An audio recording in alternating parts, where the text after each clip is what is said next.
ఉప్పల్ నియోజకవర్గం Congress party incharge మందమాల Parameshwar Reddy సహకారంతో నియోజకవర్గాన్ని ఆదర్శంగా తీర్చిదిద్దుతున్నారని మల్లాపూర్ డివిజన్ కాంగ్రెస్ పార్టీ అధ్యక్షులు కప్పర సాయి గౌడ్ అన్నారు. మల్లాపూర్ డివిజన్ పరిధిలోని నాచారం బాబా నగర్ లో గత కొన్ని రోజులుగా ప్రజలు ఎదుర్కొంటున్న ఇబ్బందులను పరమేశ్వర్ రెడ్డి దృష్టికి తీసుకురాగా 22 లక్షల వ్యయంతో అభివృద్ధి పనులు మంజూరయ్యాయి. ఈ సందర్భంగా ముఖ్యమంత్రి రేవంత్ రెడ్డి చిత్రపటానికి కాంగ్రెస్ నాయకులు పాలాభిషేకం చేశారు.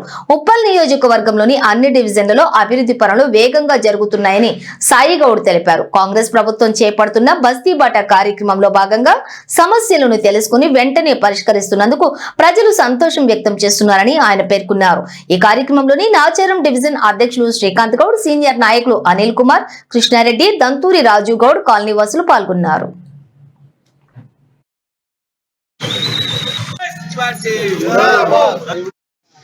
ఈరోజు మన కాంగ్రెస్ ప్రభుత్వంలో డివిజన్ అభివృద్ధి సమగ్రాభివృద్ధిగా చెందుతుందని చెప్పి ఈరోజు మన ప్రతి ఒక్కరు ఇక్కడ కాలనీలో డివిజన్లో ఉన్న ప్రజలు కానీ చాలా సంతోషం వ్యక్తం చేస్తున్నారు.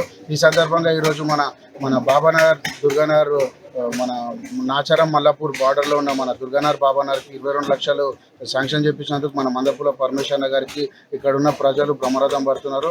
అదేవిధంగా ఇదే విధంగా మేము అందరం కలిసికట్టుగా పనిచేసి ఇంకా డివిజన్ అభివృద్ధి ఏదైతే ఉప్పల్ నియోజకవర్గంలో ప్రతి ఒక్క డివిజన్లన్నీ ఇట్లాగానే పరమేశ్వర అండగాతో ముందుకు సాగుతుందని చెప్పి ఈ సందర్భంగా తెలియజేస్తూ ఈ అవకాశం ఇచ్చిన ప్రతి ఒక్కరికి, ఇక్కడికి వచ్చిన ప్రతి ఒక్క కాలనీవాసులందరికీ మా హృదయపూర్వక ధన్యవాదాలు.